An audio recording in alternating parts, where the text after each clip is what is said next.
Dia. Então vamos lá, terceira aula da disciplina de Cristologia. Então nós frisamos bastante na aula anterior que o nosso Senhor Jesus, ele é com certeza uma pessoa muito especial. E ele tem duas naturezas, a natureza divina e a natureza humana. Então isso é conhecido como união. Já esqueceram? Isso, união hipostática, sabe? Essa característica única do nosso Senhor Jesus, que ele é 100% humano e ele é 100% Deus, então é conhecido como união hipostática. Nós começamos a estudar na aula passada a respeito dessa faceta, né? Da natureza divina do Senhor Jesus. Então, e hoje nós vamos continuar o estudo, né? Baseado nesse aspecto da natureza do Senhor Jesus divina. E por causa da natureza divina, o Senhor Jesus também, ele é o quê? Rei.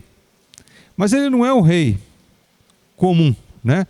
Isso inclusive foi o que deu muita confusão com o povo judeu, o povo hebreu, né? O povo israelita, porque ele esperava um rei do mundo, mas ele é um rei espiritual.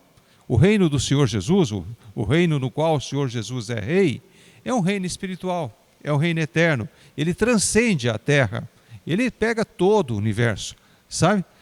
E os judeus, eles queriam simplesmente um rei terreno, um rei que resolvesse os problemas deles imediatos que eles tinham, né? Então, há séculos, os profetas judeus, eles vinham prevendo a chegada de um novo rei para governar o seu povo. Só que a visão nossa humana e a visão dos judeus é uma visão limitada. A gente enxerga 1 centímetro ou 2 na frente do nosso nariz, né? E Deus enxerga muito longe. Com certeza, os caminhos do Senhor são mais altos, os pensamentos do Senhor são infinitamente mais altos que os nossos. Então Deus consegue enxergar muito na frente. O plano de Deus era muito mais abrangente do que aquele que o povo israelita esperava, com a manifestação deste rei maravilhoso que é o Senhor Jesus, né? Então, eles, com relação à questão das profecias, né? Com relação ao aparecimento, né? O surgimento desse rei, então, eles profetizaram, os profetas falaram sobre 5 acontecimentos específicos, né? Que confirmariam o nascimento do novo e eterno rei. O primeiro deles seria que uma grande estrela ia despontar no céu. Uma estrela grande, imensa, ia despontar no céu. Nós vemos lá em Números, no capítulo 24, verso 17, assim: eu vejo, mas não agora. Eu avisto, mas não de perto.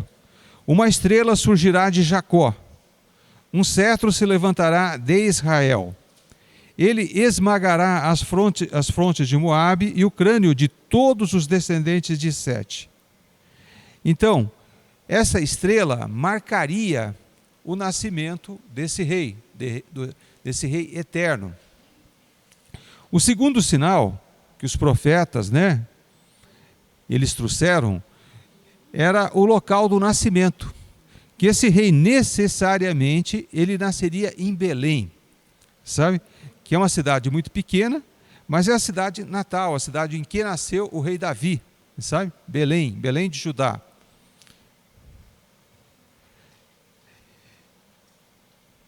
Miqueias 5:2. Mas tu, Belém Efrata, embora pequena entre os clãs de Judá, de ti virá para mim aquele que será o governante sobre Israel. Suas origens estão no passado distante, em tempos antigos. 5:4. Ele se estabelecerá e os pastoreará na força do Senhor, na majestade do nome do Senhor, o seu Deus. E eles viverão em segurança, pois a grandeza dele alcançará os confins da terra. Então essa é uma foto da cidade uma foto atual, né? Da cidade de Belém, lá em Judá. Realmente é uma cidade muito pequenininha, sabe? Muito discreta, né? Até hoje ela é uma cidade muito pequena, né? E nós tivemos a oportunidade, eu e a Lucy, né, e vários irmãos aqui da igreja, de conhecer essa cidade, ter ido lá pessoalmente, né? Entendeu? Mas ela não mudou muito nesse sentido. Ela é uma cidade muito pequenininha, muito discreta, né? Desde aqueles tempos antigos, sabe? Bom, o terceiro sinal, né? A terceira profecia, que essa criança, ela necessariamente seria uma descendência direta do rei Davi. Seria da família do rei Davi. Essa criança, né? Esse rei que nascesse. Então, Jeremias 23:5. Dias virão, declara o Senhor, em que levantarei para Davi um renovo justo, um rei que reinará com sabedoria e fará o que é justo e certo na terra. Em Isaías 9:7. Ele estenderá o seu domínio e haverá paz sem fim sobre o trono de Davi e sobre o seu reino, estabelecido e mantido com justiça e retidão, desde agora e para sempre. O zelo do Senhor dos Exércitos fará isso. Quarto sinal. 5, né? Se lembram? Nós estamos no quarto. Homens poderosos viriam de longe para adorá-lo. Se cumpriu. Em Salmo 72:10 está falando assim: que os reis de Tarse e das regiões litorâneas lhes tragam tributo, os reis de Sabá e de Sebá lhe ofereçam presentes. Inclinem-se diante deles todos os reis e sirvam-no todas as nações. Nós temos essa confirmação da profecia, essa realização, né, da profecia, através da vinda dos reis magos, que eles vieram de longe para prestar culto ao rei, né, ao Senhor Jesus quando nasceu. Mesmo naquela posição humilde, naquela estrebaria lá em Belém, né, onde que ele nasceu, então ele foi visitado por pessoas muito importantes, trouxeram presentes assim valiosos, trouxeram ouro, trouxeram mirra e tal, né? Então, conforme a gente tem na palavra. E por fim, o quinto e último sinal do nascimento desse rei, da vinda do rei, é que ele nasceria de uma mulher virgem, uma mulher que nunca teve um relacionamento com um homem, sabe? Isaías 7:14. Por isso, o Senhor mesmo lhes dará um sinal. A virgem ficará grávida e dará à luz um filho, e o chamará Emanuel. Bom, nós podemos ver a genealogia completa do Senhor Jesus, tanto no livro de Mateus, quanto no livro de Lucas. Existe uma diferença, né, em Mateus. Se vocês forem pegar no capítulo 1 de Mateus, que tem a genealogia do Senhor Jesus, ela é igual a de Lucas, mais ou menos igual, né? Porque em Mateus começa a partir de Abraão, né? E Lucas, na verdade, começa a partir do Adão, né? Mas chega um certo ponto que todos os dois convergem e chegam no rei Davi. A partir do Davi, se você pegar o livro de Mateus, então fala que depois de Davi foi Salomão, né? Teve relacionamento com Betseba, nasceu Salomão, e daí dá a sequência toda da origem a partir de Davi pelo livro de Mateus. Parece que essa, pelo que se estuda, essa é a genealogia de José, do marido da Maria, mas não da Maria mesmo, sabe? Agora, quando a gente vai para Lucas, no capítulo 3, você pega a genealogia, então chega até Davi, igual, né? Mas em Davi, daí a partir do filho dele, Natã, é que continua a sequência. Então parece que essa é, segundo os estudiosos, essa é a genealogia de Maria mesmo. Então possivelmente essa seria a correta para dizer que ele é filho da Maria. Mas como ele não foi filho biológico, né, de José, então a primeira fica um pouco, né, em suspense. Mas com certeza a descendência do Senhor Jesus foi a partir do rei Davi. Ele passou pelo rei Davi. De um jeito ou de outro passou pelo rei Davi. Então se confirma as profecias, né, que esse rei ele seria um descendente direto do rei Davi.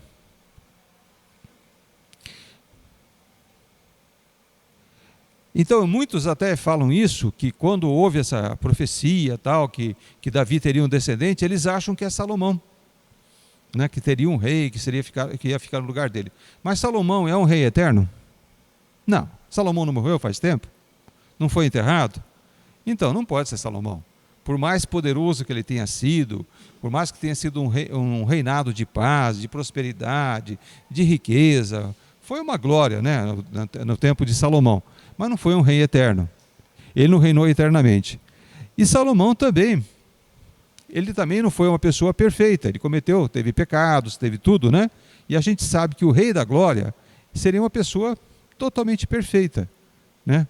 Como só o Senhor Jesus foi depois, posteriormente. Então, muitas outras partes da palavra de Deus também anunciam o Messias, o rei eterno, né? Em Romanos, o apóstolo Paulo nos explica, né, a partir do verso 1, quer dizer, capítulo 1, verso 2 e 3, em 2 Samuel 7,16, né, fala a respeito do Rei Eterno, do Rei da Glória, né? E sempre, né, em tempos de aflição, e foram muitos os períodos de aflição, né, daquele povo, essa promessa, essa profecia, que no tempo de vida seria manifestado o rei, o Messias, o ungido, né? Entendeu? Ele apareceria e ia libertar o povo de todo aquele sofrimento. Então, imagina, os judeus lá, os israelitas, eles estavam ansiosos, esperando a manifestação do tal ungido, né? Por exemplo, a gente sabe que quando o Jeremias, né, o profeta Jeremias, exerceu o seu ministério aqui nessa terra, foi um período de muita tribulação. Foi um pouco antes, né, de Judá ser tomada pelos babilônios, né? Então o povo estava passando por muito, mas muito, muito sofrimento mesmo, né? E Jeremias frisou novamente a promessa desse rei ungido, desse rei maravilhoso, né, que Deus estava preparando. Não era só para os hebreus, era para toda a terra, na verdade, né? Mas naquele momento eles olhavam que era uma coisa exclusiva deles. Vamos lá, vamos dar uma recordada nesses versos. Está lá em Jeremias, capítulo 23, versos 5 e 6. Escrito assim, olha. Jeremias 23, 5. Dias virão, declara o Senhor, em que levantarei para Davi um renovo justo, um rei que reinará com sabedoria e fará o que é justo e é certo na terra. Em seus dias, Judá será salva. Israel viverá em segurança, e esse é o nome pelo qual será chamado: o Senhor é a nossa justiça. Sabe?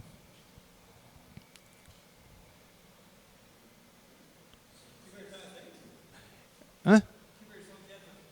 Daqui é NVI, a nova versão internacional, né? É claro, vai variar um pouquinho de acordo com a versão, né? Não sei qual que você está lendo.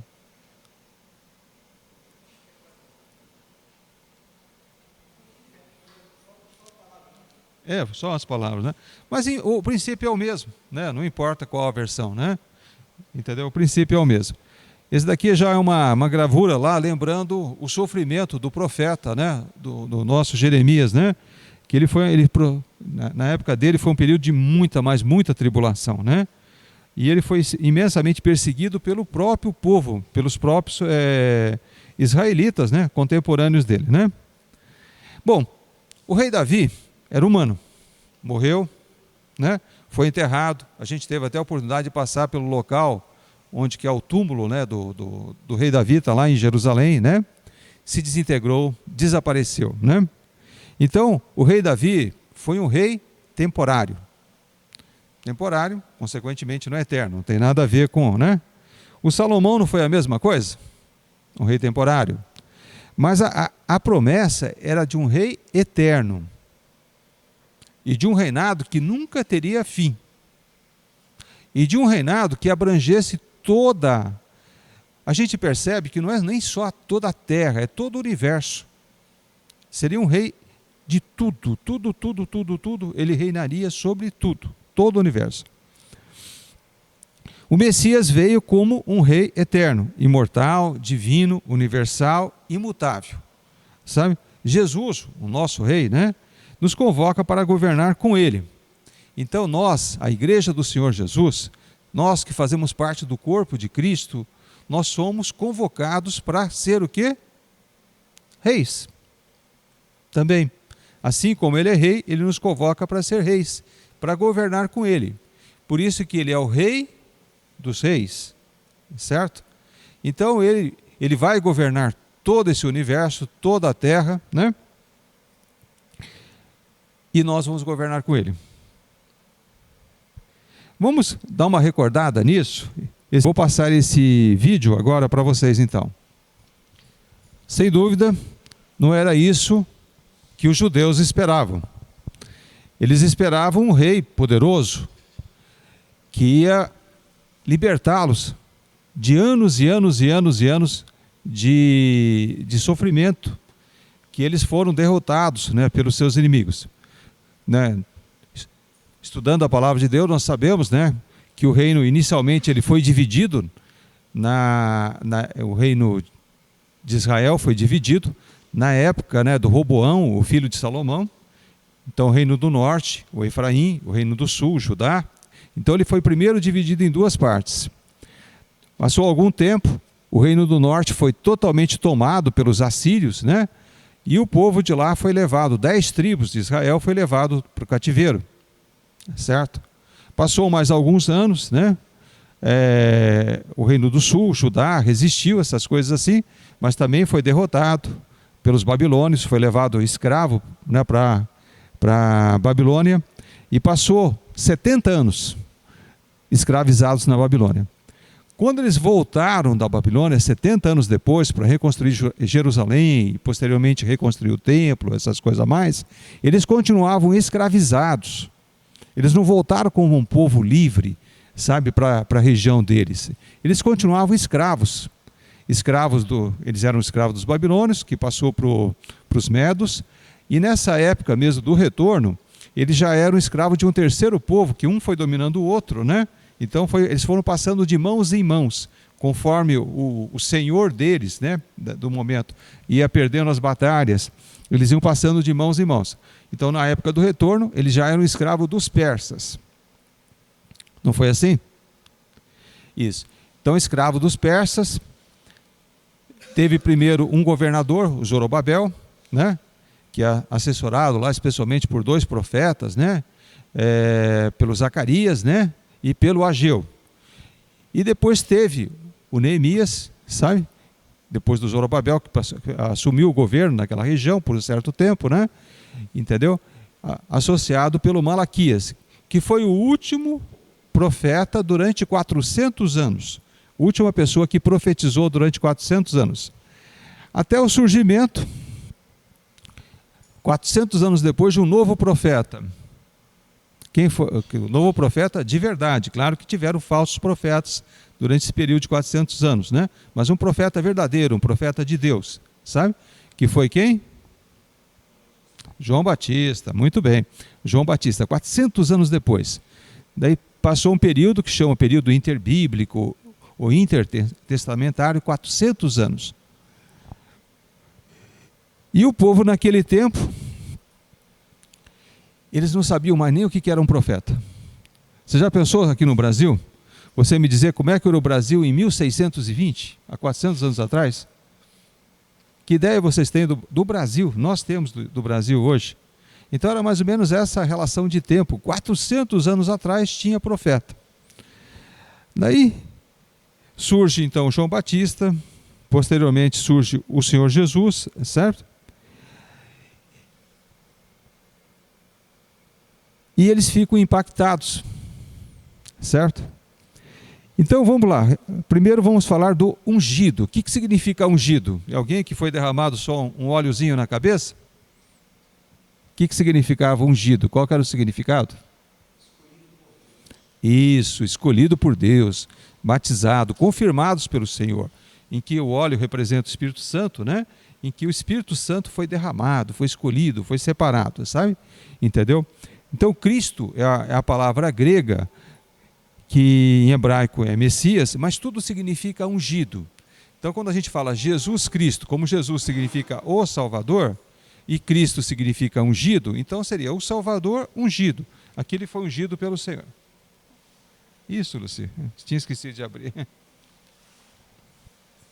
O Salvador ungido. Então, o título de ungido, conforme nós acabamos de ver, né, quando nós falamos do rei, era aplicado para todo rei em Israel, não era assim? Primeiro foi ungido Saul, depois foi ungido Davi, depois foi ungido Salomão e assim vai indo, né? Todos eles, todos foram ungidos, todos foram escolhidos por Deus, todos eles foram confirmados por Deus, desde o Saul, certo?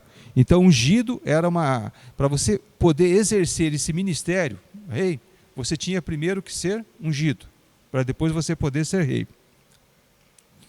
E tanto é que, confirmando isso, né, em respeito à unção que existia sobre Saul, quando Davi foi confrontado, né, entendeu, com a morte do Saul, né, e foi informado que Saul tinha sido morto, ele pegou e falou para aquela pessoa que se apresentou lá dizendo que tinha matado o rei Saul. Davi perguntou assim para ele: como você não temeu levantar a mão para matar o ungido do Senhor?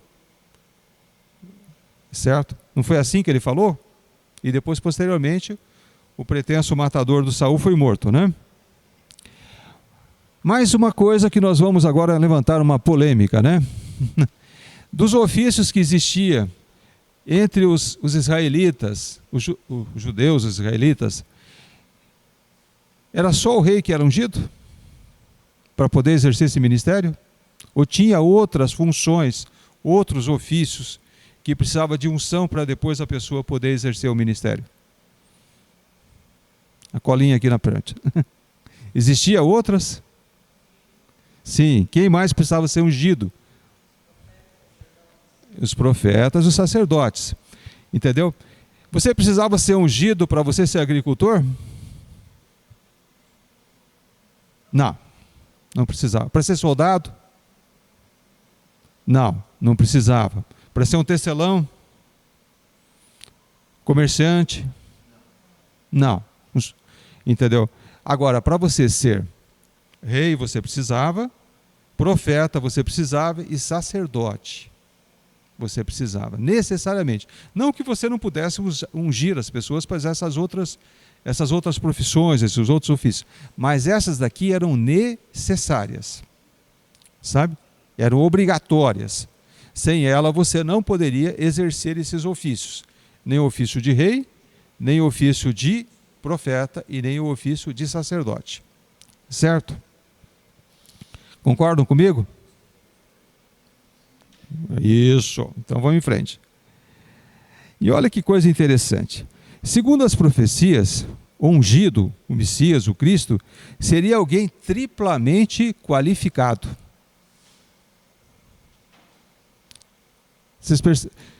Ele não seria alguém ungido somente como rei. Ele teria que ser ungido também como profeta e como sacerdote. Ele teria que ser rei, teria que ser profeta e teria que ser sacerdote. Agora há pouco a Lucy levantou uma questão que a gente fala muitas vezes, né? Que o Senhor Jesus era considerado só um profeta, né? Realmente ele não era só um profeta, mas ele era profeta? Era profeta. Olha só, quando o Moisés, né, ele pegou e foi anunciar que teria um ungido que viria no lugar dele, ele anunciou que esse ungido seria ungido como? Como rei? Como sacerdote? Não, como profeta. Sabe? Então, o Senhor, seu Deus, levantará do meio dos seus próprios irmãos um profeta como eu. A palavra dele. Um profeta como eu. Ouça-no. A unção que o Moisés está anunciando, né?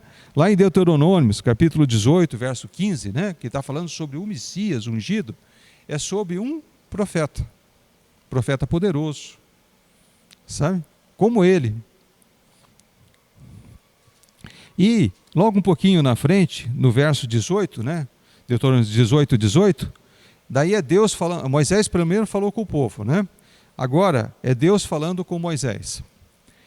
Levantarei do meio dos seus irmãos um profeta, como você.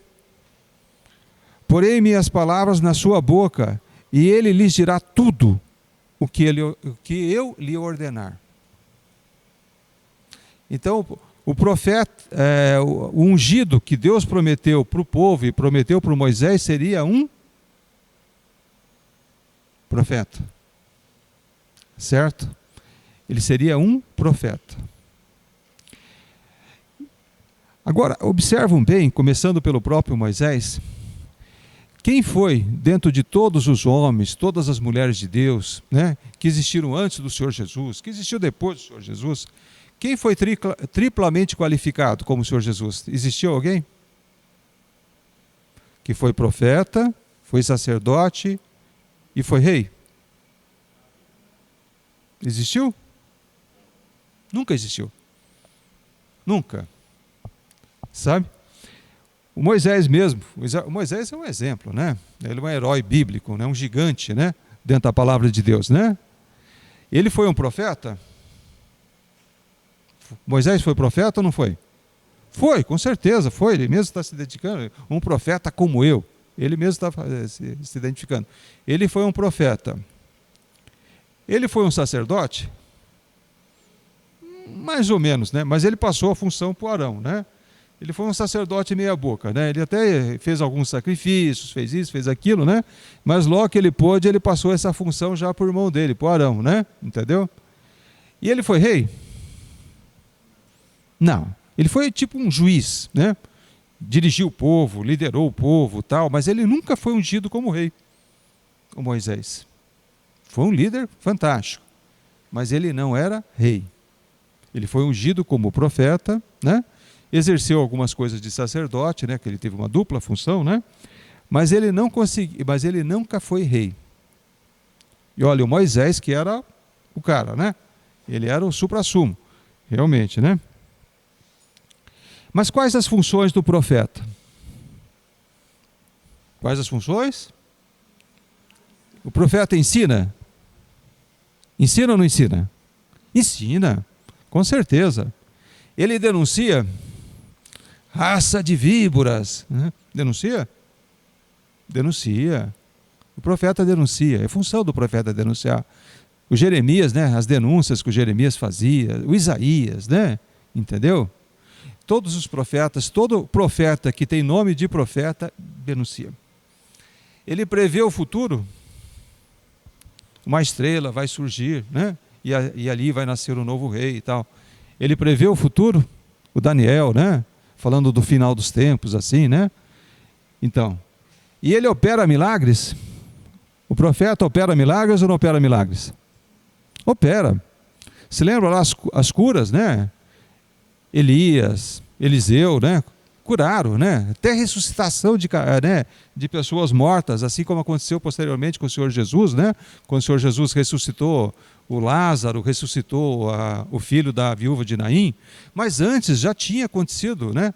Processo de ressuscitação com Eliseu, por exemplo, né? Então o profeta tinha todas essas funções. O Senhor Jesus ensinou, ele era até conhecido como mestre, certo? Mas olha, não é só o mestre que ensina. O profeta também ensina. Mas o povo reconhecia que ele era um mestre meio diferente. Ele não era um mestre igual aos outros mestres. O que diferenciava o ensino do Senhor Jesus dos outros? Autoridade. Ele falava com autoridade. Certo? Os outros mestres, eles se tornavam mestre por quê? De tanto, né? Normalmente o mestre era o escriba, né? Surgia entre os escribas. Por quê? Naquele tempo não tinha imprensa, a palavra de Deus, a Bíblia, como todos os outros livros, eles tinham que ser copiados e copiados e copiados. Depois que a pessoa copiava umas 20 ou 30 ou 40 ou 50 vezes a mesma coisa, ele não acabava memorizando? Então ele saía por aí falando, olha, assim, está na palavra de Deus, assim, assado. Então eram os escribas, os mestres da lei, aqueles que entendiam da lei. De tanto ele copiar, ele virava um mestre da lei. Mas ele era profeta? Não, ele só falava aquilo que estava escrito na palavra de lei, na palavra. Assim, quem foi que escreveu os livros da Bíblia? Para você escrever, você tinha que fazer o quê? Tinha que primeiro receber de Deus, depois colocar no papel, certo? Então você tinha necessariamente que ser o quê? Profeta. Começando pelo próprio Moisés. Moisés não era profeta, como nós acabamos de falar? E não foi ele que começou a escrever as coisas? Isso. Mas até o Jó, que diz que os escritos do Jó são mais antigos até do que os próprios escritos de Moisés, o Jó também recebia a palavra do Senhor, também transcreveu, né, essas coisas assim. Então todos que escreveram livros, necessariamente eles tinham, né, que ter esse dom, o dom de profecia, sabe? Para poder pegar, receber do Senhor e conseguir pegar e colocar no papiro, no pergaminho, no papel, né? Então, o profeta, super importante, certo? Então vamos lá, vamos tirar um estigma que tem entre nós. Jesus era profeta? Foi ungido como profeta? Com certeza. Foi também. Então vamos tirar isso da cabeça. Então Jesus também era um profeta. Ele também foi ungido como profeta. Certo?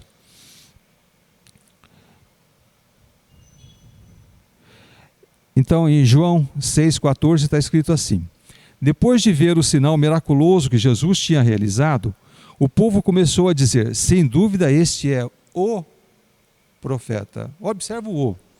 Ele não é um profeta, ele é o profeta. Certo? Ele é o profeta que devia vir ao mundo. Certo? Ele não era um profeta comum, ele era o profeta ungido, o escolhido de Deus, né? João mesmo um pouquinho mais, 7,14. Ouvindo as suas palavras, alguns dentre o povo disseram, certamente este homem é o profeta, aquele que foi anunciado desde os tempos antigos, desde o tempo lá do Moisés, ele é o profeta.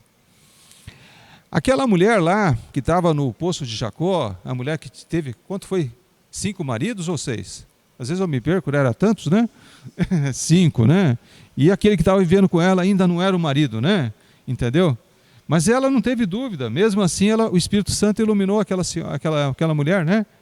E ela falou assim, disse para Jesus assim, o Senhor, vejo que é profeta. Só que ela só não teve a revelação que ele era o profeta. Mas ele era profeta, ela percebeu na hora, falou da minha vida, falou tudo que está acontecendo comigo, né? O profeta tem essa característica, né? Entendeu? Que o profeta realmente é uma figura impactante, não é? Quando a gente recebe uma profecia, aquilo fala no nosso coração, não é? Mas é impactante. Nossa, não deixa de ser. É assim que a gente se converte, né? A gente recebe essas profecias, a gente é impactado, sabe?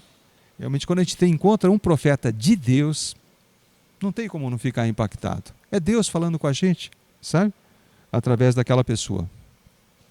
Olha quem mais testemunha que Jesus era profeta, né? Então em Mateus 17,5, né, naquele monte lá que o Senhor Jesus, né, se transfigurou, né? Então está assim, enquanto ele ainda estava falando, uma nuvem resplandecente os envolveu, e dela saiu uma voz que dizia, este é o meu filho amado, em quem me agrado, ouçam-no. Quem que falou? O próprio Deus Pai. Que ele se revelou daquela maneira maravilhosa, sabe, através da nuvem, e mandou que o ouvisse. Ouça-no. Agora vamos mudar um pouco de foco. Jesus também era sacerdote? Ele foi ungido como sacerdote? Foi ou não foi? Foi, né? Então, em Gênesis, capítulo 14, verso 18 e 19, está escrito assim, então Melquisedeque, rei de Salém e sacerdote do Deus Altíssimo, trouxe pão e vinho e abençoou Abrão. Ele não tinha os 2 ás ainda, estava com um sozinho, né? Dizendo, Bendito seja Abrão, pelo Deus Altíssimo, Criador dos céus e da terra. Esse Melquisedeque, o rei de Salém, sem origem, né, conforme está escrito, né, ele era sacerdote do Deus Altíssimo. Tão importante que o nosso pai da fé, o Abrão, ele devolveu os dízimos, se submeteu, se humilhou perante esse homem. Muito, muito importante ele é, né, para alguém chegar a isso. No Salmo 110:4, quem que escreveu o Salmo 110:4? Quem que Deus usou para escrever o Salmo 110:4? É um salmo davídico. Salmo de Davi. É um dos salmos que Deus usou o Davi, né? O Espírito Santo usou o Davi para escrever. Davi era profeta? Também. Ele era rei e era profeta. Mas ele era sacerdote?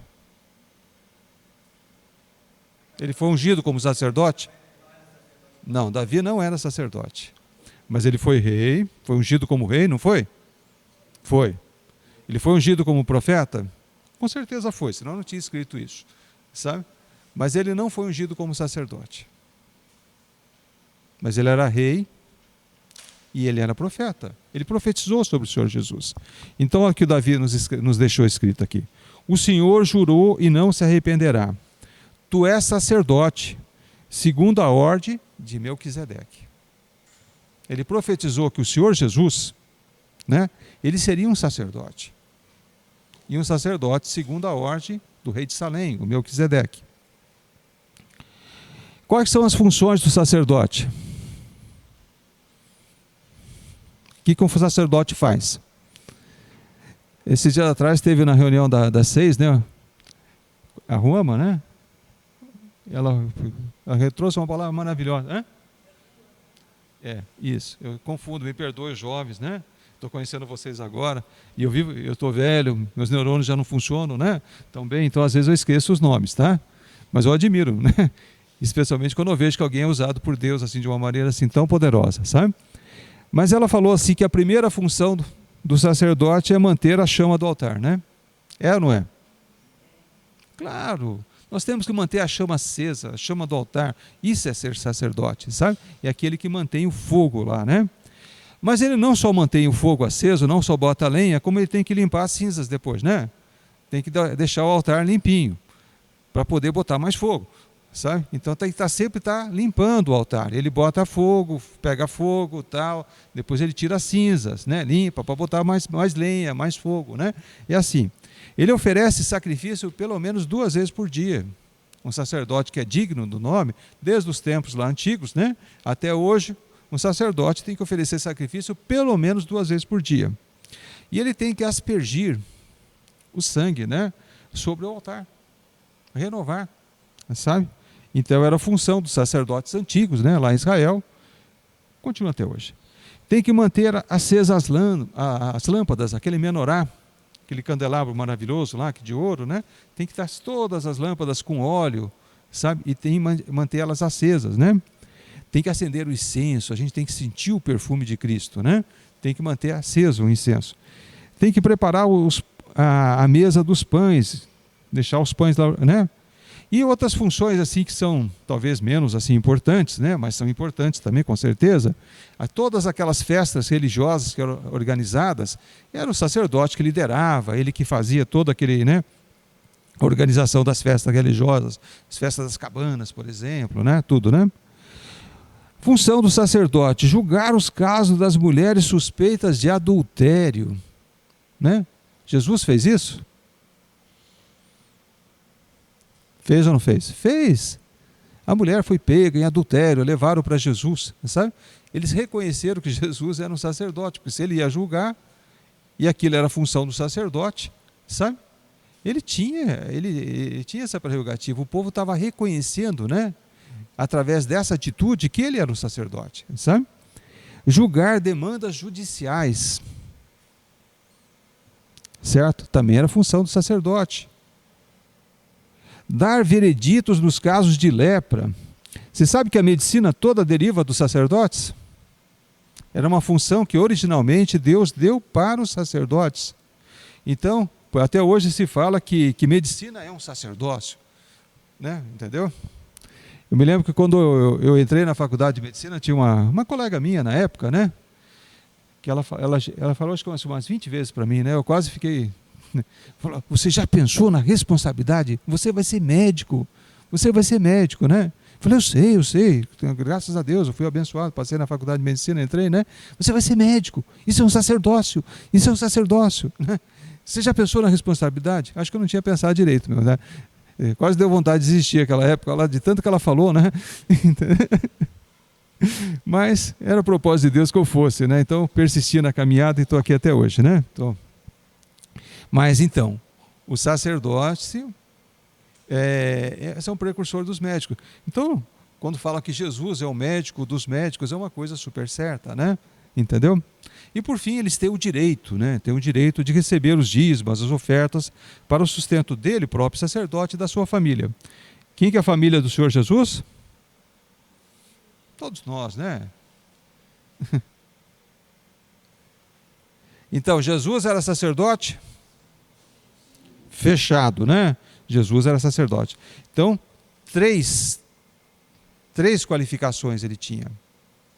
Jesus era profeta, sacerdote e finalmente rei. Você reparou que o rei foi a última das unções? Ele foi a última. Foi só depois que ele morreu, voltou para o céu e Deus o colocou sobre todas as coisas, Deus Pai, né? Então ela foi a última das unções, na verdade, não foi a primeira. Primeiro ele foi profeta, depois ele foi sacerdote, se ofereceu em sacrifício, ele próprio, né? Ele era não só o sumo sacerdote, como ele próprio se ofereceu em sacrifício, e por causa disso tudo, porque ele foi muito bem sucedido, né, em todos os seus ministérios, Deus Pai o colocou sobre tudo. É o Rei dos Reis, o Senhor dos Senhores. Entendeu? Então, em Hebreus, no verso 6, no capítulo 6, me perdoe, no verso 19 a 20, está escrito assim: temos esta esperança como âncora da alma, firme e segura, a qual adentra o santuário interior, por trás do véu, onde Jesus, que nos precedeu, entrou em nosso lugar, tornando-se sumo sacerdote para sempre, segundo a ordem de Melquisedeque, o sacerdote lá de Salém. Então, o sacerdote, as funções mais importantes, vamos recordar, né? É oferecer sacrifícios. O sacerdote é aquele que oferece sacrifícios, sabe? Então, existem dois tipos, não são os únicos, mas existem dois tipos principais de sacrifícios, né, que o sacerdote, desde os tempos antigos, oferece. Primeiro, é um sacrifício pela expiação. O que é a expiação? É quando oferece o sangue para que os pecados sejam perdoados do pecador, sabe? Então, eles ofereciam inicialmente sangue de animais. Então, Deus esquecia, por um tempo curto, né, o pecado daquela pessoa. Mas como o sangue não era digno, né? Então o pecado era recordado. Isso se repetia sucessivamente, né? E o segundo sacrifício, que normalmente a pessoa quando ia lá perante o sacerdote, lá desde os tempos lá antigos, lá dos israelitas, né? Ele tinha que levar um segundo sacrifício, que era por holocausto, que era para consagração, entendeu? Para se aproximar do Senhor, se consagrar ao Senhor, sabe? Para poder ter chance de se santificar, se purificar, entendeu? Hoje, então, essa expiação está resolvida. Nós somos sacerdotes, falar nisso? Todos nós somos reis e sacerdotes. Nem todo mundo é profeta, não, né? Mas reis e sacerdotes, com certeza nós somos, sabe? Entendeu? Reis e sacerdotes, por vontade do Senhor, né? Então, como sacerdote, nós temos que fazer todos os dias o quê? Oferecer sacrifício. Sacrifício de louvor, de adoração, sabe? Bom, só uma recordação, né? O Yom Kippur, né? É o dia do ano em que, por tradição, é oferecido sacrifício por toda a nação de Israel, né? Yom Kippur. Nós tivemos assim quando nós fomos a Israel a primeira vez, por coincidência, foi no dia de Yom Kippur. Um dos dias que nós passamos lá era justamente o dia de Yom Kippur, né? Então, naquele dia lá, então, daqui a pouco a gente olhou para o céu, estava cheio de avião, aqueles aviões militares, sabe? Entendeu? Diz que, por tradição também, os palestinos, né? Eles sempre jogam mísseis, bombas, essas coisas em Israel no dia de Yom Kippur. Entendeu? É tradição também, né? Entendeu? Então, a gente estava lá em Israel, estava lá no meio daquela, visitando, né? Aquelas paisagens antigas, onde Jesus andou, né? E daqui a pouco a gente teve a notícia que estavam jogando mísseis, né? Da Palestina, né? Dos territórios palestinos contra Israel, e que o míssil poderia cair em cima da cabeça da gente, né, a qualquer momento. Os aviões dos israelenses estavam lá, né, aquele monte de avião, né, nunca vi tanto avião tão sofisticado, né, como aquele dia, né, e era avião para lá, avião para cá, né, e por coincidência, a hora que aconteceu isso, a gente estava em cima do Monte Carmelo, né, Lucê? Entendeu? Então, do Monte Carmelo, a gente olha para frente e a gente vê o Vale do Armagedon, né? E a gente vendo avião voando para tudo quanto é lado. Aquele monte de avião. Daí fala, o que é? Oi? Ah, fala aí, entre nós, eu falo, né? Entendeu?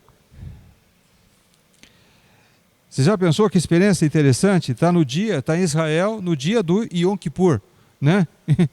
E os palestinos também sabem disso, né? Eles conhecem esse dia, né? E é o dia que eles mais fustigam, né, o povo israelense até hoje, sabe? O dia do Yom Kippur. Enquanto que eles estão oferecendo lá sacrifícios, né, pela nação, os palestinos estão lá brigando com eles, jogando bomba e tudo, né? E a gente no meio. Só para recordar bem, né, esses negócios de profeta, sacerdote. Depois que eles voltaram, quando eles foram levados lá para a Babilônia, entendeu? Então eles ficaram longe do templo. Então eles não ofereciam sacrifícios, sabe? Então eles faziam as orações, faziam tudo, né? Como o próprio Daniel fazia, se lembra? Que ele se reunia lá, né? Quantas vezes por dia mesmo? Parece que era... Mas aquela oração do Daniel, que o Daniel fazia sistematicamente várias vezes por dia, era para substituir o sacrifício. Já era naquele tempo para substituir o sacrifício, sabe? E depois aquilo lá, quando eles voltaram, tudo, essas coisas mais, né? Parece que foi instituído durante um certo tempo, quando o Senhor Jesus estava lá, essas coisas, né? Mas depois, quando o templo foi destruído de novo, quando os romanos destruíram, né, Jerusalém, o templo, consequentemente, eles voltaram àquela prática, que não é que está descrito na palavra de Deus, mas segundo a tradição deles, de oferecer orações até o dia que o templo pudesse ser construído novamente, para poder voltar a oferecer sacrifícios, como eles faziam. Como o templo não foi, a esplanada do templo está ocupado, né, pelos palestinos, né? E lá tem mesquitas, essas coisas assim.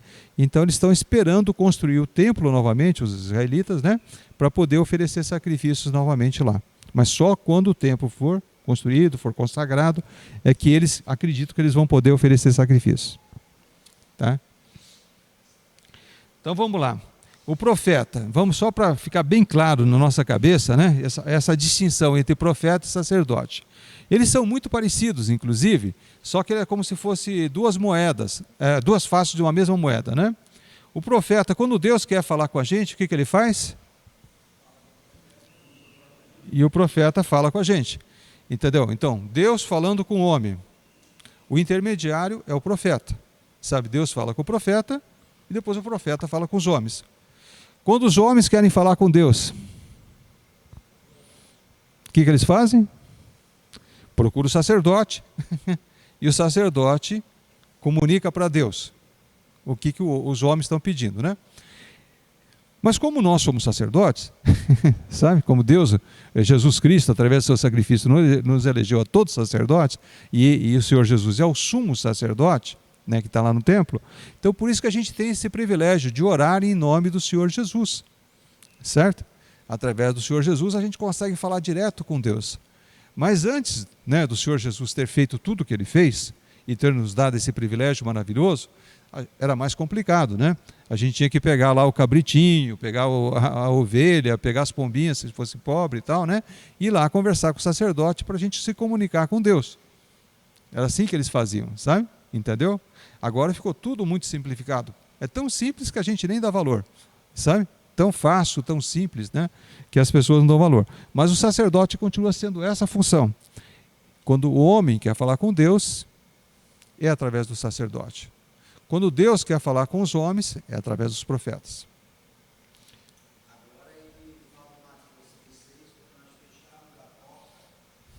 Mas mesmo em secreto ou não, mas a gente só consegue falar com ele porque nós temos essa prerrogativa de sermos também sacerdotes. Mas a gente fala através do nosso sumo sacerdote, que é o Senhor Jesus.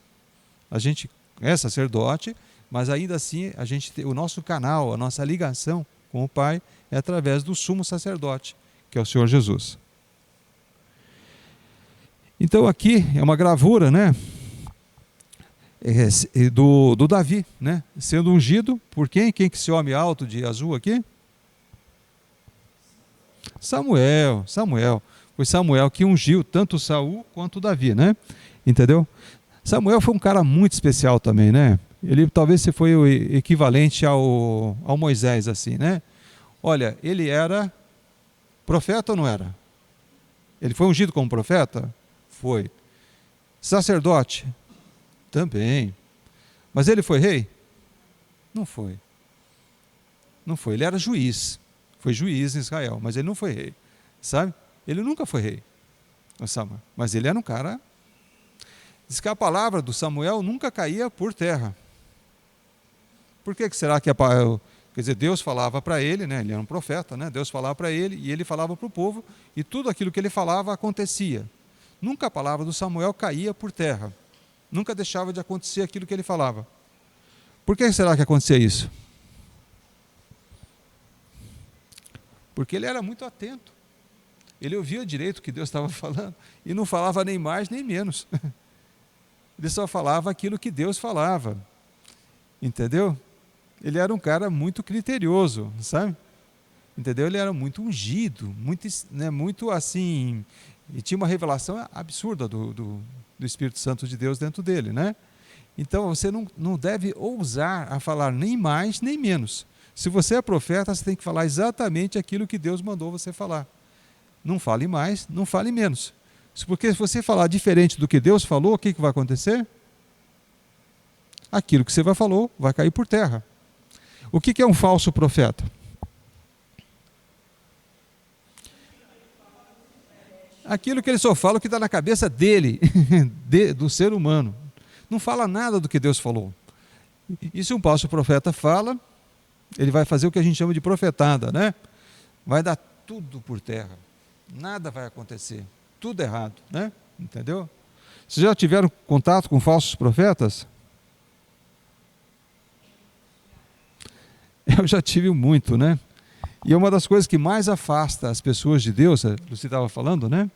É quando a gente se encontra com um falso profeta, sabe? Entendeu? Se tem aquilo lá que espanta o povo o povo da igreja, o povo de ter uma unção com Cristo, é um falso profeta. Esse é um terror. Ele corta rasante, assim, sabe? Entendeu? Um encontro com um falso profeta é uma coisa terrível, terrível, né? Então ele faz as pessoas desacreditarem de Deus.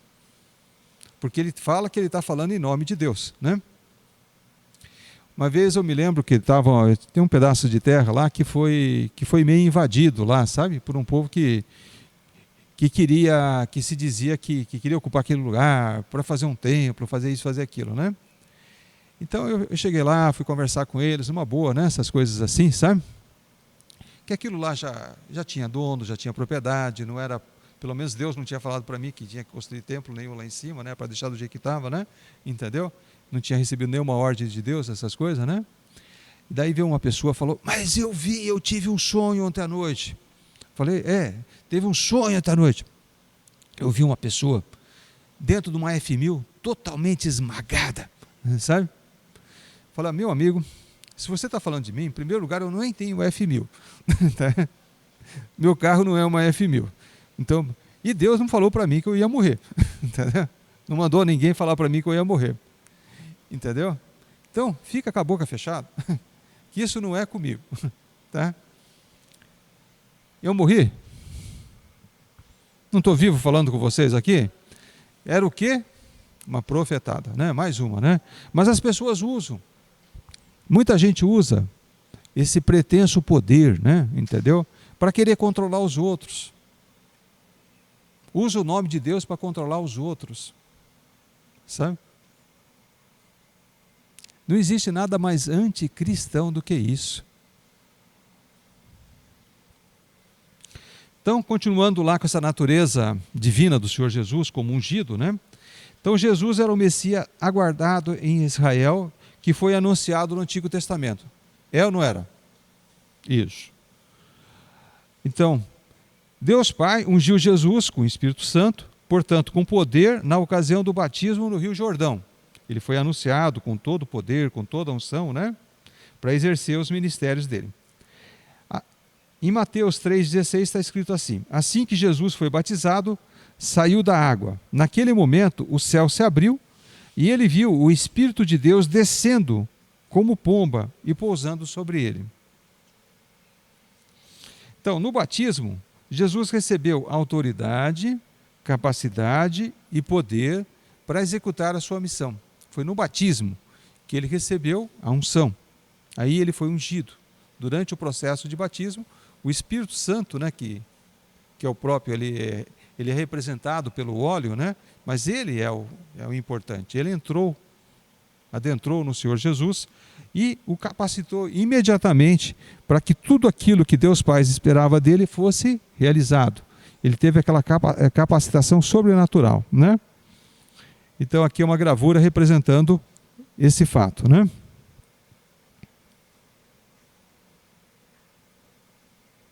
E aí, o Rio Jordão é um rio melhor do que qualquer outro para ser batizado? O batismo é só lá que vale? Deus é Deus em qualquer lugar, né? Isso. Quando nós fomos lá em Israel também, a gente não perdeu a oportunidade, né? Nós tivemos que ser batizados lá no Jordão também, né? Todo mundo é também, né? Mas será que nós fomos mais batizados lá do que a gente já tinha sido aqui? Não, é a mesma coisa. É só renovamos, é só um ato, né? Essas coisas assim, né? Até casamos de novo também, né? A gente já era casado, mas casou de novo, né? Essas coisas assim. A gente foi se casar lá em Belém, em Caná, né? Caná da Galileia. Se Jesus participou daquele casamento lá, eu e a Lucy, nós tivemos que nos casar novamente lá em Caná, né? Essas coisas assim, né? Você acha que a gente ia perder a oportunidade? Daí a gente veio com um certificado assim que a gente foi casado em Caná, né? Nós temos até hoje o certificado lá, né? Acho que era uma igreja católica, né? Acho que era católica a igreja, né? Então nós fomos casados também na igreja católica em Caná da Galileia. Você vê quanta coisa que a gente faz quando vai em Jerusalém, quando vai lá, né? Então, ungido. O próprio Jesus, como exemplo para nós, recebeu unção para desempenhar a sua tarefa. Aquilo que Deus tinha para ele, primeiro ele foi ungido, depois ele foi fazer o que tinha que fazer. Primeiro ele foi capacitado através da unção, para depois ele exercer o ministério. Então, esse é um segredo para cada um de nós. Quando Deus, ele determina que você vá fazer alguma coisa, primeiro você seja ungido, seja o que for, sabe? Não fica esperando que você seja somente profeta ou sacerdote, né? Ou rei, para ser ungido. Não importa o que você for fazer. Se Deus te mandar você fazer alguma coisa, primeiro peça a unção. Primeiro ore ao Senhor, fala: Senhor, o Senhor quer isso mesmo de mim? Quero. Que eu vou lá na África? Quero. Então me unja primeiro, sabe? Porque se o Senhor não me ungir, eu não saio daqui, sabe? Porque tudo aquilo que Deus... Quando Deus unge você para alguma coisa, seja lá para o que for, sabe? Você pode ter certeza que você vai ser bem sucedido. Porque a capacidade vem dele, não é pela sua força, não é pela força da sua alma, não é pela sua sabedoria, não é pela sua capacidade humana, força física, seja lá o que for, sabe? É por causa de Deus, que Deus te ungiu. Então vamos pedir unção para tudo, sabe? Para tudo, tudo e qualquer coisa que você for fazer, você peça unção. Para ser professor precisa ser ungido? Teoricamente não precisava, né? Mas é bom que você seja ungido, sabe? É bom, senão você não vai conseguir falar aquilo que deve fazer, entendeu? Você tem que ser ungido para tudo, né? Até para ser professor. Ungido. O Senhor quer derramar sobre nós uma unção nova. Unção nova. O vinho novo. Mas para isso é preciso odres novos, para conter esse seu vinho novo, certo? Então, em Mateus, no capítulo 9, verso 17, está escrito assim: nem se põe vinho novo em vasilha de couro velha. Se o fizer, a vasilha arrebentará, o vinho se derramará e a vasilha se estragará. Ao contrário, põe-se vinho novo em vasilha de couro nova, e ambos se conservam. Então, para o Espírito Santo ser derramado dentro de você, primeiro você tem que fazer o quê? Você tem que morrer. E nascer de novo. Daí então a sua vasilha fica nova, em folha. Acabou de nascer. Sabe? Aí o Espírito Santo vai ser derramado. E você vai suportar a força do Espírito Santo dentro de você, porque você é uma vasilha nova. Você nasceu de novo. Agora, se quiser derramar o Espírito Santo em cima de alguém que não nasceu de novo, o que vai acontecer com essa pessoa? Vai arrebentar. Ela vai explodir. Não vai dar certo. Certo? Então, antes de ser derramado a unção, né, o Espírito Santo, tem que nascer de novo. Então, crescer em unção é responder a Deus em tempos de crise. Por exemplo, qualquer coisa que aconteça na vida da gente, nós tivemos um exemplo imenso, né? Foi ontem a pregação da Léo, né? Ela mostrou como que Deus se renovou dentro dela. Não foi assim? Apesar dela ser antiga na fé, né? Ser uma das bases, uns fundamentos, né? dessa comunidade nossa aqui, Deus fez ela passar por tudo aquilo que ela falou que ela passou.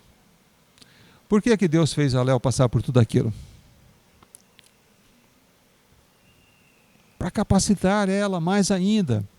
Que plano ele tem para a Léo, nem eu sei direito, mas que com certeza não deve ser coisa pequena, né? Porque a prova foi grande. Foi muito grande, né?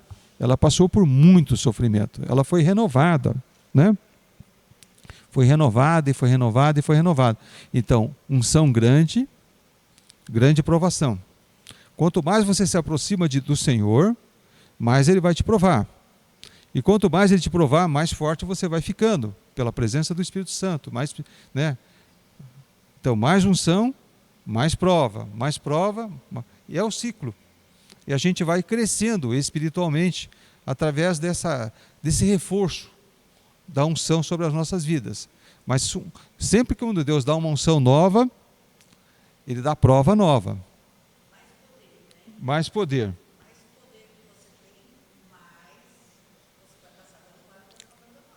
Isso.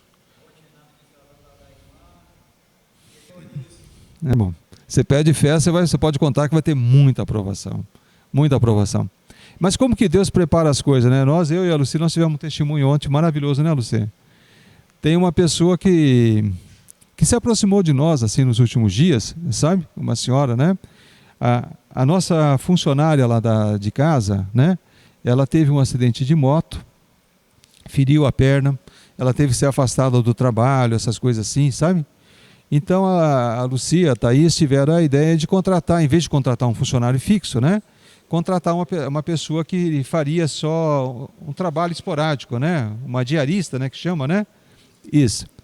Daí então lá, a Thaís lá no fórum pegou e teve a indicação de uma senhora, uma diarista tal, e ela veio trabalhar em casa, né? Trabalhou um dia, muito disposta a mulher, né? Uma pessoa assim bem disposta, né? Acho que não foi na segunda vez que ela foi lá conosco, ela nos contou que ela está com câncer.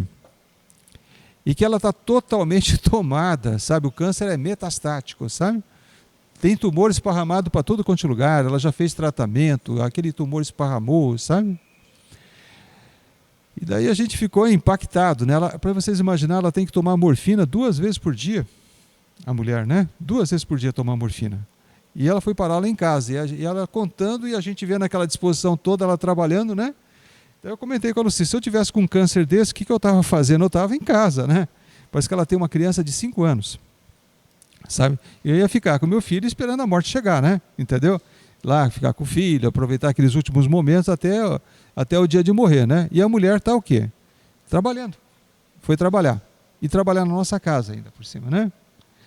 Daí então, a gente, nesse impacto todo, a gente descobriu que essa senhora, ela é tia de uma pessoa que a gente conhece há muitos anos, né? Uma mocinha da igreja aqui que a gente conhece há muitos anos, a gente nem sabia. Ela é irmã de uma outra pessoa que a gente já conhece há uns 30 anos, e a gente não sabia, sabe? E foi para a nossa casa, sabe? Ela, né? Daí a Lucy, então, né, levada pelo Espírito Santo, tal, começou a conversar com ela, porque ela diz que ela tem um coração muito duro, segundo a sobrinha, né? Ela não se converte de jeito nenhum, sabe? Diz que já tentaram levar a palavra de Deus de tudo quanto de jeito, a mulher é dura, dura na queda. Tem um irmão convertido, tem sobrinha convertida, tem todo mundo convertido, mas ela não se entrega para o Senhor, sabe? Daí a Lucy foi falar, na hora do almoço, pegou a dica, né, que ela começou a falar do câncer, né?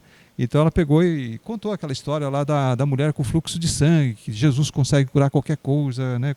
Todo mundo e tal, isso, aquilo, e convidou ela para vir no culto, sabe? E disse que a sobrinha vivia convidando, ela nunca ia, sabe? Nunca ela ia. A sobrinha convidava e convidava, sabe? Profeta não tem honra na sua própria casa, entendeu? Não é porque ela não foi chamada para o Senhor, pelo irmão dela, né? Diz que quando ela contou que o câncer estava desse jeito, esse irmão dela que frequenta a nossa igreja chorou até onde não podia mais, e ela não saiu uma lágrima. Você é uma mulher com coração duro, né? Difícil, né? Entendeu? Não se entrega de jeito nenhum. E a gente estava até com remorso lá, falava, vamos botar uma mulher tão doente desse jeito para trabalhar para a gente aqui, né? A gente estava até com um certo, né, uma preocupação, né? Essas coisas assim. Daí está tudo bem. Daí fomos ontem lá para o culto, né? A Léo fez aquela pregação maravilhosa dela lá, aquele testemunho, aquele isso, aquilo e aquilo. Então na hora da saída, quem que a gente dá de conta? A Dita Cuja, ela foi lá e ouviu tudo aquilo. A gente comentou até, eu acho que Lucy, acho que Deus preparou tudo só para falar com ela, né? Acho que desde o começo as coisas foram tudo preparadas, porque Deus, olha, quando Deus se interessa por alguém, quando Ele quer resgatar uma alma, Ele mexe com tudo, sabe? Mas Ele vai lá atrás daquela pessoa. Ele escolheu. Ele vai mexer céus, vai mexer terra, vai mexer com todo, vai até, né, de repente fazer alguém cair da moto, né, para poder não trabalhar mais, sabe? Entendeu? Por uns dias. Caso contrário, eu não trabalharia em casa. Só para a gente ter a oportunidade de falar de Deus e para a pessoa poder ter a oportunidade de ouvir um testemunho tipo aqueles da Léo de ontem, né? Quando Deus escolhe alguém, Ele não larga, né? Onde a gente saiu lá impactado, mais do que do próprio testemunho da Léo, foi o fato da mulher estar lá dentro, né? Ouvindo, né? Ouvindo tudo aquilo. E ela saiu com o olho brilhando, assim, sabe? Aquele olho, a gente percebe que ela tomou para ela aquilo, né? Então, daqui a tempo mais, se Deus quiser, a gente vai dando um testemunho que essa mulher foi curada, sabe? Só Deus é que consegue fazer o impossível. Do ponto de vista médico, eu vou avisar para vocês, é impossível. A cura dessa mulher é impossível, tá? Então, se ela for testemunhar que ela foi curada, vocês podem acreditar que vocês viram o impossível acontecer. E Deus né, o Senhor Jesus, nosso Deus, né, é especialista em fazer as coisas impossíveis, né? Então a gente está acreditando que isso vai acontecer. Testemunhando, né? Então vamos lá, continuar. Deixa eu ver se eu tenho tempo ainda. Tenho um pouquinho ainda. Então, ungido. A tribulação produz angústia. Com certeza. Quando a gente está passando por tribulação, a gente fica angustiado, né? Então, todas as vezes que a Bíblia fala de glória, ela primeiro fala de unção e fala da presença, da manifestação de Deus em nós, você pode contar que primeiro vai ter tribulação, muita angústia. A tua vida vai virar de ponta cabeça, né? Mas as angústias que sentimos no mundo são um preço muito pequeno, sabe? Em relação à glória de que nós seremos revestidos. Porque é através dessas angústias que a gente vai progredir espiritualmente, a gente vai passar, a mudar de nível, a gente vai avançar, a gente vai chegar mais perto do Senhor Jesus, né? Entendeu? Então a gente não vive pedindo que a gente quer ter mais intimidade com Deus, mais intimidade com o Senhor Jesus. Então você pode contar que para isso primeiro vem as provas, vem as tribulações, né? Romanos 8,18. Considero que os nossos sofrimentos atuais não podem ser comparados com a glória que em nós será revelado no seu tempo devido. Continuando, ungido. A medida do poder na minha vida é uma medida do nível de pressão sobre ela. Quanto mais pressão, mais ungido eu sou, né? Então, a unção, o poder, o fruto, a revelação, o avivamento são resultados da pressão da nossa vida. Desde que eu me converti, eu estou orando pelo avivamento, né? A gente, desde o começo, ó, já faz quantos anos, né? Entendeu? Foi em 99, por aí, né? Não era nem o ano 2000, né? Então, a gente já estava lá, quero avivamento, quero avivamento, quero avivamento, né? Entendeu? Pedindo a Deus, orando pelo avivamento. Então, a gente sabe que a igreja vai ter que passar por muitas provações até o dia que chegar esse tal avivamento. Mas vai chegar, né? Eu estou sentindo que ele está perto, né? Bom, isso eu estou sentindo desde o começo, né? Faz 20 anos que eu estou sentindo que ele está perto. Mas vai chegar o avivamento, né? Entendeu? Toda a cidade se impactada, todo mundo se convertendo, né? Aquela coisa maravilhosa, né? Então, os grandes homens ou as grandes mulheres de Deus foram moldados debaixo de muita pressão, não foi pouca coisa. Então, quando 3 milhões, né, de pessoas reclamavam e se rebelavam, fazendo parecer um Deus de ouro, né? Nós vemos lá essa passagem, o Moisés se tornava um herói de Deus, um homem glorificado. Então, debaixo, não é um ou dois, foram 3 milhões de pessoas reclamando dele. Você me tirou do Egito, estou passando necessidade aqui no deserto, sabe, entendeu? Não era assim que eles falavam? Colocando tudo contra ele. Quando um ou dois falam mal da gente, a gente já fica meio abalado, né? Não fica? Vocês não ficam? Ó, o fulano falou mal de você, né? Eu já fico assim, oh meu Deus, o que eu fiz, né? Ele foi falar mal de mim, por que será? Eu tinha tanta consideração por ele, né? O Moisés, minha gente, foi 3 milhões. Todo mundo falando mal dele ao mesmo tempo. Sabe, 3 milhões, né? Por que ele resistiu? Porque era ungido, capacitado. Ele foi feito para aquilo. Deus preparou ele para aquele momento. Demorou, né? Foi 80 anos para chegar no ponto, sabe? Tem esperança ainda, né? Não cheguei nos 80, né? Tá. Mas ele foi preparado para aquele momento, né? E ele resistiu, pela graça do Senhor, né? Quer falar, Silvio? Não é a aparência externa que decide, é o poder de Deus na vida daquela pessoa. Então, Moisés lidou com a pressão fora do arraial, bem longe do barulho, da correria, no altar, na tenda da comunhão. Somente ele e Deus. É assim que a gente tem que fazer. Quando você está sendo pressionado, está sendo colocado contra a parede, o que você tem que fazer? Você tem que dar aquela respirada funda, vai para o seu quarto, ore, chore, faz tudo que você tem que fazer direito, né? Converse com Deus, sabe? É ali que vai acontecer a sua capacitação, sabe? É ali que você vai ter força para vencer aquela situação difícil, sabe? A gente ganha a guerra é dentro do quarto. Quando a gente vai para fora, o urso fica até fácil de matar, né? O leão, a gente com um dedinho assim, a gente destrói ele, sabe? Mas é porque Deus já nos capacitou, sabe? Ele nos deu essa unção, essa capacitação. Então, tudo fica fácil depois que o Espírito Santo tomou conta da gente, né? Então, devemos orar dobrado quando as circunstâncias parecem contrárias. Você está orando? A coisa está ruim? Ore mais. Piorou? Ore mais ainda. Né? Ficou insustentável? Ore mais ainda, sabe? Entendeu? E no momento certo, Deus vai dar o livramento. Então, o que se espera da gente, né? Que através da unção a gente tenha estabilidade, constância e normalidade. Como é que uma pessoa pode ter paz no meio da guerra? Com unção. O mundo está explodindo, mas a gente está em paz.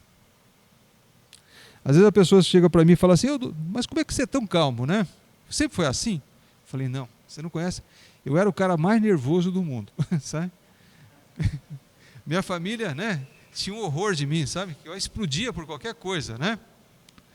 Mas, depois de muita tribulação, né, a gente vai sendo transformado. Vai sendo moldado. Começa a falar manso, não começa? Começa, a gente até aprende a falar manso. Gente que nunca falou manso, que só falou gritando, né? Mas aprende, né? Deixa Deus te tratar. Deixa Deus te tratar. Tudo que se tem de defeito, Ele vai pulindo, vai tirando, sabe? Vai renovando, vai melhorando, sabe? Entendeu? E vai te capacitando para fazer coisas que são, para você, são impossíveis. Você sabe o que para mim era impossível? Era chegar aqui na frente e dar uma aula. Se tinha uma coisa que eu morria de medo, é de fazer isso que eu estou fazendo agora.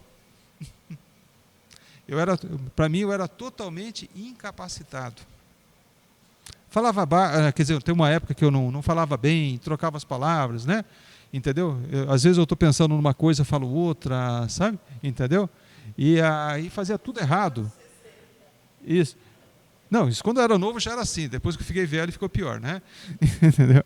Mas Deus vai o quê? Capacitando. Eu posso falar alguma coisa e pela graça do Espírito Santo que está entre nós, vocês vão entendendo, entendeu? Então vocês conseguem até entender, sabe? Mas porque milagre de Deus, né? Ele nos capacita para fazer coisas que a gente acha que é impossível. E é mesmo, sabe? Se for pela nossa força, era impossível. Me lembro o testemunho, foi do irmão Irineu, né, Irineu?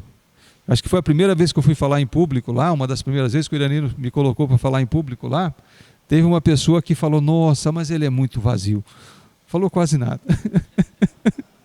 Não foi assim, Irineu? O Irineu contou para mim depois, né? Muitos anos depois, né? Ele não contou logo para não ficar desanimado, né?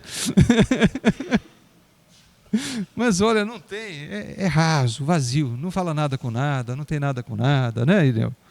Foi mais ou menos assim, pelo que eu entendi que você falou para mim, né? Isso. Então era desse jeito. Então não acredite, se vocês tiverem alguma coisa de errado, Deus vai fazer você, e se Ele mandou você fazer aquilo, você vai melhorar, sabe? Só Ele que sabe como, né? A gente nem a gente não sabe, né? Ao vencedor. O que é o vencedor? Aquele que consegue vencer as pressões, sabe? Esse que é o vencedor, aquele que vence as pressões.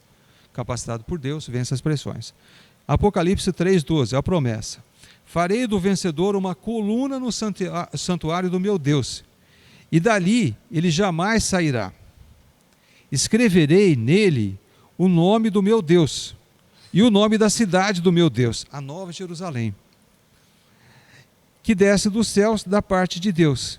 E também escreverei nele o meu novo nome. Vocês não têm curiosidade que nome que Deus vai escrever em você? Como é que será que vai estar escrito? Ele vai escrever um nome novo, sabe? Ele vai escrever, não só ele vai escrever, o seu nome já está escrito, já no livro da vida, claro, mas ele vai te batizar de novo. Assim como ele batizou Jacó novamente, não batizou? O Abraão, ele batizou de novo. Era um Abraão com A, depois passou a ser 2 As. Sabe? Entendeu? Ele vai te dar um nome novo. Que nome será esse, né? Curioso? Eu estou curioso. Estou querendo saber que nome que ele vai me escrever lá depois, né? Falar, não, vai deixar de ser o Sérgio Amaro, né? Sérgio Amaro, não sei se vocês já perceberam, Sérgio significa servo, né? E Amaro é amargo.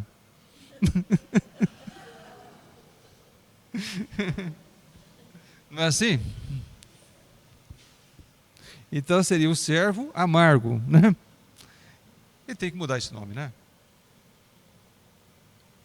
Não tem? É que nem o Jacó, assim, né? Tinha que mudar o nome dele, né? Não posso ficar eternamente com esse nome. Algum nome novo o Senhor está preparando para mim, se Deus quiser, né? Isso. Bom, eu sei que nós temos alguns minutos ainda. Não, um só. Está bem em cima, né? Então, mas nós vamos terminar, porque esse assunto, Jesus como Salvador, que faz parte da natureza divina do Senhor Jesus, vai ser a próxima aula. Amém? Então vamos lá, de pé.